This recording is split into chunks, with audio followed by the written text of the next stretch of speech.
Yes Trump Putin భేటీ ఈ భేటీ పైన ప్రపంచవ్యాప్తంగా ఉత్కంఠ కలుగుతోంది కనిపిస్తోంది. అలాస్కా వేదికగా ఇద్దరి మధ్యన కీలక భేటీ ఉంటుంది. ఉక్రెయిన్ రష్యా యుద్ధమే సో దీంట్లో ప్రధాన ఎజెండా ఉంటుంది. సో యుద్ధాన్ని ఆపుతారా, యుద్ధాన్ని కొనసాగిస్తారా అన్నది ఒక ఉత్కంఠ రేపుతోంది. ఇద్దరు ఏం చర్చించుకోబోతున్నారు? యుద్ధాన్ని వెంటనే ఆపాలని ట్రంప్ అంటున్నారు. ఉక్రెయిన్లోని భూభాగాన్ని రష్యాలో కలపాలని పుతిన్ అంటున్నారు. మరి ఇద్దరి మధ్య చర్చలు ఎటువైపు దారితీస్తాయి, ఎటువంటి పరిష్కారం చూపిస్తాయి? అందుకు ఏమాత్రం ఒప్పుకునేదే లేదు అని ఉక్రెయిన్ అంటుంది. ఉక్రెయిన్ తన భూభాగాన్ని ఎంత మాత్రము కూడా వదులుకోబోము అంటూ ఉక్రెయిన్ చాలా గట్టిగానే వాదిస్తోంది. రష్యాతో అమీతుమీ తేల్చుకోవడానికి ఉక్రెయిన్ కూడా సిద్ధంగా ఉంది. ఒకవేళ ఉక్రెయిన్ ఒప్పుకోకపోతే అమెరికా బెదిరించే ఛాన్స్ కూడా లేకపోలేదనేటువంటి వాదన వినిపిస్తోంది. అయితే ట్రంప్ పుతిన్ల మధ్య చర్చలు సఫలమవుతాయా లేదా? ట్రంప్ పెట్టే ఆంక్షలకు పుతిన్ ఓకే అంటారా లేదా? వాణిజ్య అంశాలపైన ఇద్దరి మధ్య ఎటువంటి చర్చలు జరిగే అవకాశం ఉంది? కేవలం రష్యా ఉక్రెయిన్ యుద్ధంతో పాటుగా వాణిజ్య అంశాలు, రష్యాకు అమెరికాకు మధ్య వాణిజ్య అంశాలు ఏమున్నాయి? రాబోయే రోజుల్లో వాణిజ్యాన్ని పెంపొందించుకునే విధంగా కూడా దీంట్లో చర్చలు ఉంటాయని చెబుతున్నారు. సో వాణిజ్య చర్చలు ఎట్లా సాగుతాయన్నటువంటి ఇంట్రెస్ట్ కనిపిస్తోంది. చర్చలు విఫలమైతే భారత్ పైన మరిన్ని పన్నులు వేసేటువంటి అవకాశం కూడా లేకపోలేదు. అయితే ఇప్పుడు ప్రపంచం మొత్తం చాలా ఆసక్తిగా ఎదురు చూస్తుంది. ప్రధానంగా ఉక్రెయిన్ రష్యా యుద్ధం పైనే ప్రధాన ఎజెండాగా ఉంటుంది. మరి ట్రంప్ చెప్పినట్టు పుతిన్ వింటారా, లేదా ట్రంప్ చెప్పినట్టు ఉక్రెయిన్ వింటుందా లేదా అన్నది ఇప్పుడు సర్వత్రా ఒక ఉత్కంఠ కలిగిస్తోంది, ఒక ఆసక్తి కలిగిస్తోంది. అయితే ప్రపంచమంతా ఆసక్తిగా ఎదురుచూసినటువంటి ఒక అరుదైన సమావేశానికి రంగం అయితే సిద్ధమైంది. రష్యా అధినేత, తర్వాత అమెరికా అధినేత, ఇద్దరు అధినేతలు శుక్రవారం అంటే అలాస్కాలో కీలక భేటీ జరగబోతుంది ఇవాళ. సో ఉక్రెయిన్ రష్యాల మధ్య యుద్ధానికి విరామం లభిస్తుందని ప్రపంచం అంతా ఆశగా చూస్తున్నటువంటి సమావేశంలో ఏం జరగబోతోంది, ఎటువంటి ఎజెండా ఫలితం బయటకు వస్తుందనేది ప్రపంచవ్యాప్తంగా ఉత్కంఠ మనకు కనిపిస్తూ ఉంది.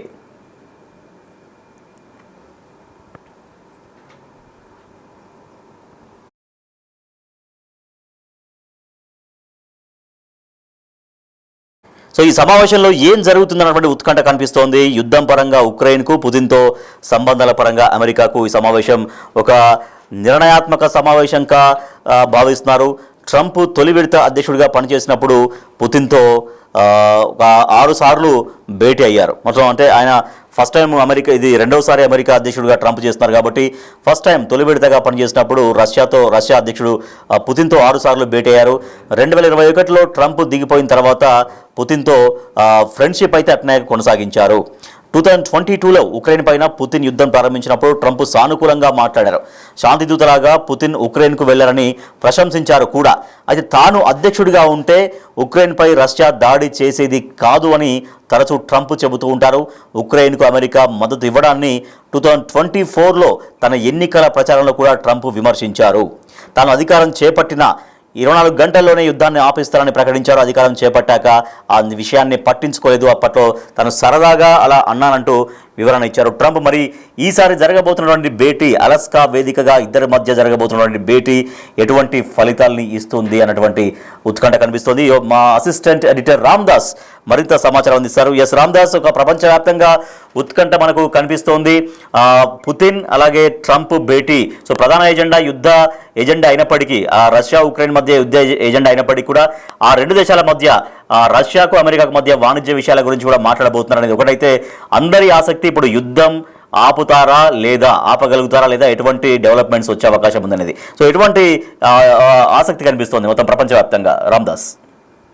ఎగ్జాక్ట్లీ, ఎందుకంటే ట్రంప్ పుతిన్ భేటీ అనేది చాలా ఉత్కంఠ రేపుతున్న పరిస్థితి. ప్రపంచం అంతా కూడా ఇప్పుడు ఆ భేటీకి సంబంధించే ఆసక్తికర చర్చ అయితే సాగుతుంది. ఎందుకంటే ట్రంప్ రెండోసారి అధికారంలోకి రాగానే వెంటనే 24 గంటల్లోగా ఉక్రెయిన్ రష్యా వార్ను ఆపుతానంటూ ప్రగల్భాలు పలికాడు. కానీ ఎక్కడ అది సాధ్యం కాలేదు. ఎందుకంటే పుతిన్, ట్రంప్ ఇద్దరే, ఆ ఇద్దరి వైఖరి కూడా చాలా మొండిగా ఉంటుంది. ఇద్దరు కూడా చాలా పట్టుదలగా ఉండే పరిస్థితి. ఇప్పుడు ఇవాళ జరుగుతున్న భేటీ ఇది అలాస్కాలోని యాంకరేజ్ యుఎస్ ఎల్మండోర్స్ ఎయిర్ బేస్ లో జరుగుతోంది. ప్రధానంగా ఎజెండా వచ్చేసి కంప్లీట్ గా వార్ సంబంధించి, అంటే ఉక్రెయిన్ రష్యా వార్ ను ఆపాలి అనేది ప్రధాన ఎజెండాతో ఇవాళ భేటీ జరుగుతుంది. దాంతో పాటు అదనంగా ఈ వాణిజ్యాలకు సంబంధించి కూడా చర్చకు వచ్చే అవకాశం ఉంది. అయితే ముఖ్యంగా ఉక్రెయిన్ పై రష్యా వార్ ఆపాలి, ముఖ్యంగా కాల్పుల విరమణ ఒప్పందానికి సంబంధించి ప్రధాన భేటీ, ఇది శాంతి ఒప్పందం సంబంధించి భేటీ జరుగుతుంది. ఈ భేటీకి ముందు ట్రంప్ కొన్ని ఆసక్తికర వ్యాఖ్యలు చేశారు.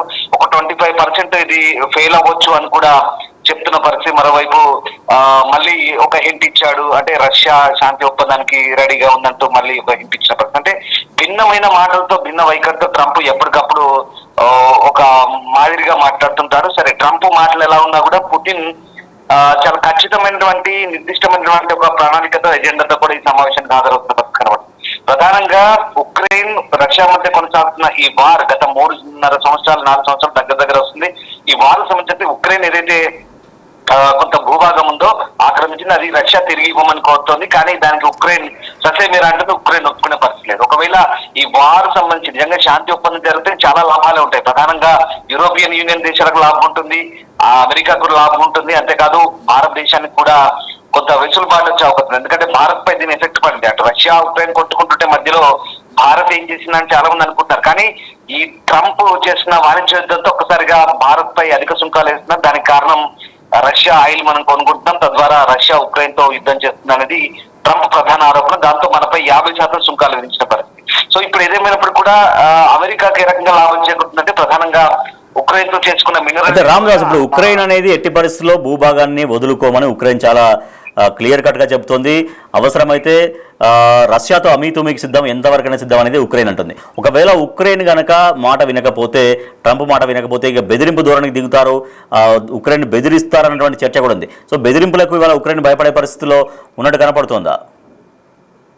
అంటే ఇప్పుడు ఈ భేటీ తర్వాత ఏం జరగబోతుందో ఒక క్లారిటీ వచ్చే అవకాశం కనిపిస్తుంది. ఎందుకంటే ఫిబ్రవరిలో జెలెన్స్కీతో ట్రంప్ భేటీ తర్వాత పరిణామాలు పుతిన్ కు అనుకూలంగా మారినట్లు అనిపించాయి. కానీ ట్రంప్ ఆశలన్నీ ఇక్కడ కలలయ్యాయి. ఎందుకంటే రష్యా దాడులు చేస్తున్న చాలా సార్లు ఫోన్ ద్వారా చెప్పడానికి ప్రయత్నించారు, కానీ కుదరలేదు. దీంతో పుతిన్ పట్ల ట్రంప్ అసహనం పెరుగుతూ వచ్చింది. అది ఎప్పటికప్పుడు పెరిగిపోయింది. ఎంతలా అంటే పుతిన్ తన మాట వినకపోతే వీడు పిచ్చోడు అనే సందర్భానికి కూడా ట్రంప్ అంతలా మాట్లాడి దాంతో రష్యన్స్ అంతా కూడా ఆగ్రహం వ్యక్తం చేస్తారు. కానీ ఇక్కడ రష్యా ఎక్కడ తగ్గలేదు, ఏం చేసుకుంటారో చేసుకోండి అన్నట్టుగా పరిస్థితి. ఇప్పుడు మీరు అడుగుతున్న ప్రశ్న సమాధానం, పుతిన్ తో భేటీ ఖరారైన తర్వాత అమెరికా అధ్యక్షుడు ట్రంప్ చాలా కామెంట్ చేశాడు. ఇది ఒక ఎమోషనల్ మీటింగ్ అంటున్నారు, వివాదాన్ని పరిష్కరించే దిశగా కాకుండా ఇది చాలా అంశాల వారిగా చర్చలు జరుగుతుంది. ఎందుకంటే రష్యా యుద్ధాన్ని ఆపడానికి ఒప్పుకోకపోతే తీవ్ర పరిణామాలు ఉంటాయంటే అటు రష్యాని హెచ్చరిస్తున్న పరిస్థితి. తాజాగా పుతిన్ తో సమావేశం విఫలం అవ్వచ్చు కూడా వ్యాఖ్యానించాడు. అలాగే ఇంకా ఎలాంటి ఒప్పందాలు తెచ్చుకుంటారనేది మాత్రం పూర్తి స్థాయిలో ఇంకా తెలియని పరిస్థితి. సో వాట్ ఎవర్ ఏదేమైనప్పుడు కూడా పుతిన్ ఇప్పటికే అలస్కా చేరుకున్నారు. ఇరు దేశాల నేతల మధ్య మరికొంతసేపట్లో ఈ చర్చలు అయితే ప్రారంభం కాబట్టి ఒకవేళ ఉక్రెయిన్ కనుక ఒప్పుకోకపోతే ఉక్రెయిన్ కూడా దారిలో తెచ్చేందుకు అమెరికా కూడా ప్లానింగ్స్ కొన్ని ఉన్నట్టుగా తెలుస్తుంది. సో మొత్తం మీద ఇక్కడ ఉక్రెయిన్ అనేది ఖచ్చితంగా అమెరికా చెప్పినట్టు వింటుంది అనేది విశ్లేషకుల భావన. సో ఉక్రెయిన్ కు మెయిల్ చేసేలాగానే పుతిన్ ట్రంప్ వ్యవహరిస్తారనేది ఒక వాదన. సో మొత్తం మీద వైఖరి పుతిన్ ఇద్దరు కూడా ఇప్పుడు జరుగుతున్న చర్చల సారాంశం మరికొన్ని చేపట్లో తేలబోతుంది. ఏదేమైనా ఈ ఇరువురి భేటీకి సంబంధించి ఇప్పుడు ఆసక్తికర చర్చ సాగుతుంది ప్రపంచవ్యాప్తంగా. సో రష్యా ఖచ్చితంగా నిర్దిష్టమైనటువంటి ఆలోచనలతో ఉంది.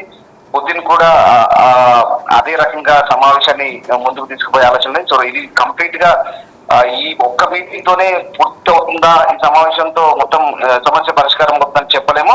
భవిష్యత్తులో మరిన్ని మీటింగ్లు కూడా జరగవచ్చు. అది అందులో యూరోపియన్ యూనియన్ దేశాలు కూడా పాల్గొనే అవకాశం ఉంది. సో ఇవాళ ఎజెండా అయితే చాలా క్లియర్ గా ఉంది ఎవరికి వారు. బట్ చూడాలి, అంటే పట్టు విడుపులు ఉంటే కనుక సమస్య పరిష్కారం అయ్యే ఛాన్స్ లేదు. బట్ కొంత దిగొస్తే కనుక అమెరికా, రష్యా, ఉక్రెయిన్ కనుక దిగొస్తే కనుక ఈ 3 దేశాలకు సైద్యం వస్తే సమస్య పరిష్కారం అయ్యే ఛాన్స్, లేదంటే భవిష్యత్తులో మరిన్ని సమావేశాలు కూడా జరగవచ్చు. Rajesh, thank you Ramdas. Trump Putin భేటీ పైన అమెరికా అధ్యక్షుడు, రష్యా అధ్యక్షుడు ఇద్దరు అధ్యక్షుల భేటీ కాబోతున్నారు. ఈ భేటీ పైన ప్రపంచవ్యాప్తంగా ఉత్కంఠ నెలకొంది. సో రష్యా, ఉక్రెయిన్ సై అంటే సై అంటున్నాయి. యుద్ధానికి ఏ మాత్రం ఎక్కడ వెనక్కడుగు వేయట్లేరు రెండు దేశాలు కూడా. సో మరి ట్రంప్తో సమావేశం తర్వాత రష్యా అదే దూకుడుగా వ్యవహరిస్తుందా, సో ఉక్రెయిన్ కూడా అదే పట్టుగా ఉంటుందా లేదా అనేది చూడాలి. సో దాదాపుగా మరి రెండు దేశాలు కూడా రష్యాకు, ఉక్రెయిన్కు ఇద్దరికీ లాభదాయకంగా మధ్యస్థంగా ఒక పరిష్కారం ట్రంప్ చూపగలుగుతారా లేదా అనేది కూడా చాలా ఆసక్తిగా మారింది. సో ప్రపంచ దేశాలని కూడా ఇవాళ జరగబోతున్నటువంటి ఈ భేటీకి సంబంధించినటువంటి ఎటువంటి అవుట్కమ్ వస్తుందనేది వెయిట్ చేస్తున్నారు. సో చర్చలు ఫలిస్తాయా, యుద్ధాన్ని ఆపేస్తారా, రెండు దేశాలు యుద్ధాన్ని విరమణ ప్రకటిస్తాయా లేదా, ఒకవేళ ట్రంప్ చెప్పినట్టుగా పుతిన్ వింటాడా, లేదా ఒకవేళ పుతిన్ విన్నా కూడా ఉక్రెయిన్ వింటుందా? ఇవి రకరకాల అనేక ప్రశ్నలు ఉత్పన్నం అవుతూనే ఉన్నాయి. సో అందుకే ఇవాళ జరగబోతున్నటువంటి ట్రంప్ పుతిన్ల భేటీ ఎటువంటి అవుట్కమ్ ఇస్తుంది, సో ప్రపంచ దేశాలకి ఎటువంటి మెసేజ్ ఇవ్వబోతోంది? సో ఏ దేశం కూడా సహజంగా తనకు తానుగా యుద్ధాన్ని కోరుకోదు. యుద్ధం అనేది డెఫినెట్గా ఎంతో కొంత నష్టమే, నాశనమే. ఎందుకంటే మొత్తం ఒకరిపైన ఒకరు అణుబాంబులు వేసుకుంటారు, దాడులు చేసుకుంటారు, విపరీతంగా దాంట్లో ఆస్తి నష్టం జరుగుతుంది, ప్రాణ నష్టం జరుగుతుంది. మళ్ళీ తిరిగి ఆ ఆస్తులు నిలబెట్టాలంటే, మళ్ళీ నిలబడగలగాలంటే కనుక చాలా సంవత్సరాలు పడుతుంది. సో ఎవరు యుద్ధాన్ని కాంక్షించరు, ఎవరు యుద్ధాన్ని కోరుకోరు. కానీ ఈ యుద్ధం ద్వారా రష్యా నష్టపోతుంది, అలాగే ఉక్రెయిన్ కూడా నష్టపోతుంది. సో దీనివల్ల ఉపయోగం ఎవరికి? సో దాంట్లో సాధారణ ప్రజానీకం తీవ్రంగా ఇబ్బందులు పడుతున్నారు, తర్వాత అన్ని దేశాలు ఎఫెక్ట్ అవుతున్నాయి. సో దీంతో ఈ యుద్ధంతో అమెరికా తీసుకున్నటువంటి వైఖరులతోటి ఇప్పుడు భారత్ కూడా చాలా వరకు ట్యాక్స్ రూపంలో ఇబ్బంది పడుతుంది. సో అలస్కా వేదికగా ఇద్దరి భేటీ మరి ఎటువంటి రిజల్ట్ ఇస్తుందో అనేది చూడాలి. సో ఫస్ట్ టైం ట్రంప్ అధికారంలో కొనసాగినప్పుడు ఫస్ట్ టైంలో దాదాపు 6 సార్లు భేటీ అయ్యారు. ట్రంప్ రెండోసారి అమెరికా ప్రెసిడెంట్ అయ్యాక అధికారంలోకి వచ్చినప్పటి నుంచి ఆయనతో భేటీ కావాలని పుతిన్ ప్రయత్నాలు చేస్తున్నారు. అయితే అమెరికా రష్యా సంయుక్త ప్రాజెక్టుల ద్వారా ఉక్రెయిన్కు చెక్ పెట్టాలి అని భావిస్తున్నారు ఆయన. సో దీంతో పాటు అనేక అంశాల్లో సహకారానికి ప్రయత్నించారు. అదేవిధంగా ఫిబ్రవరిలో జెలెన్స్కీతో ట్రంప్ భేటీ తర్వాత పరిణామాలు పుతిన్కు అనుకూలంగా మారినట్లే కనిపించాయి. సో మార్చి నెలాఖరులో కూడా పుతిన్ పైన ట్రంప్ నమ్మకాన్ని వ్యక్తం చేశారు. కాల్పుల విరమణ పైన మాటకు కట్టుబడి ఉంటారని చెప్పారు. కానీ నెల తిరిగేసరికే రష్యా దాడులు విపరీతంగా పెంచేసింది. ఇట్లా దాడులు పెరగడంతో ట్రంప్ వైఖరిలో మార్పు వచ్చింది. పుతిన్ వైఖరి పట్ల ఆయనలో కొంత అసహనం కూడా క్రమక్రమంగా పెరుగుతూ వచ్చింది. మేకు వచ్చేసరికి అది మరింతగా పెరిగి పుతిన్ ఒక పిచ్చోడ్లాగా వ్యవహరిస్తున్నాడు అన్నటువంటి ఆ స్థాయికి, ఆరోపణ చేసే స్థాయికి ఆయన ఫ్రస్ట్రేషన్ అనేది వెళ్ళిపోయింది. సో ఈ నెల మొదట్లో రష్యా తీరానికి సమీపంలో 2 అణు సబ్మెరైన్లను మోహరించాలని ట్రంప్ ఆదేశించారు. సో రష్యా మాజీ అధ్యక్షుడు దిమిత్రీ మెద్వదేవ్ రెచ్చగొట్టే వ్యాఖ్యల నేపథ్యంలో ఈ చర్యలు చేపట్టవలసి వచ్చింది ట్రంప్. సో పుతిన్తో భేటీ ఖరారైన తర్వాత ట్రంప్ మరింత ఫోర్స్ అంటే గాఢత పెంచారని చెప్పొచ్చు.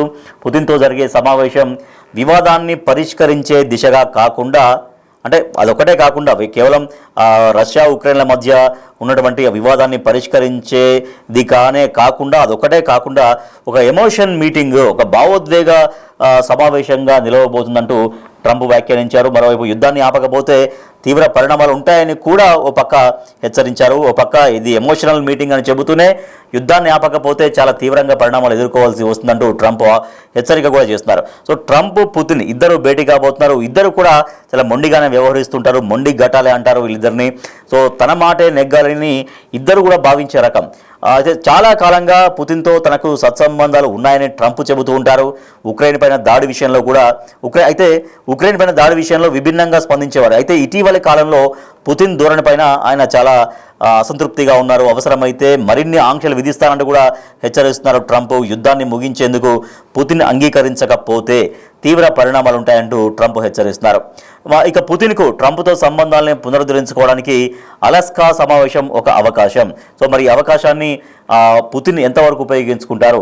ట్రంప్ అధికారంలోకి రావడంతో అమెరికాకు సంబంధాలని పునరుద్ధరించుకోవాలనేది ఇప్పుడు పుతిన్ భావిస్తున్నారు. సో పుతిన్ కూడా ఇది ఒక అవకాశం. సో అలస్కా మీటింగ్ అనేది ఇప్పుడు అమెరికాతో అంటే ట్రంప్తో సత్సంబంధాలు మళ్ళీ పునరుద్ధరింపజేసుకోవడం కోసం ఆయన కూడా ఒక డయాస్గానే, ఒక వేదికగానే ప్రపంచ దేశాలను కూడా భావిస్తున్నాయి.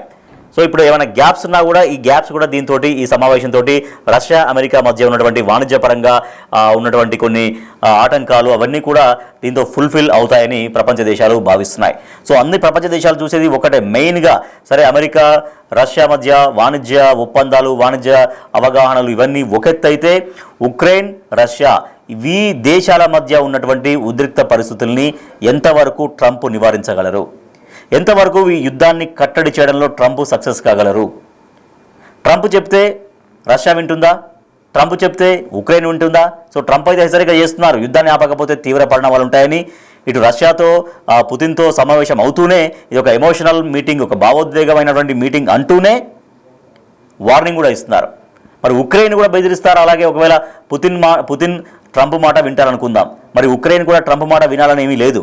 బట్ అప్పుడు మరి ఉక్రెయిన్ ఏం చేస్తారు? ఉక్రెయిన్ కూడా బెదిరించే ధోరణిలో లొంగ తీసుకుంటారా? సో ఫైనల్గా ఒక శాంతి స్థాపన జరుగుతుందా ట్రంప్ మధ్యవర్తిత్వం ద్వారా? ఈ మీటింగ్ ద్వారా, పుతిన్ ట్రంప్ మీటింగ్ ద్వారా ఒక శాంతి పరిష్కారం లభిస్తుంది అనుకుంటున్నారా? సో మీరేమనుకుంటున్నారో మీ కామెంట్ రూపంలో కూడా తెలియవచ్చు. సో యుద్ధం ఆగాలి, శాంతి సాధించబడాలి, శాంతి నెలకొల్పబడాలనేది మనం కూడా కోరుకుందాం. బట్ ఇవాళ మీటింగ్ అయితే ప్రపంచవ్యాప్తంగా ఒక ఉత్కంఠ కనిపిస్తోంది, ఒక ఆసక్తి కనిపిస్తోంది ఎటువంటి అవుట్కమ్ వస్తుందనేది. సో ట్రంప్ పుతిన్ల భేటీకి సంబంధించి వాళ్ళ భేటీ అయిన తర్వాత కానీ మనకు పూర్తి క్లారిటీ వచ్చేటువంటి అవకాశం లేదు.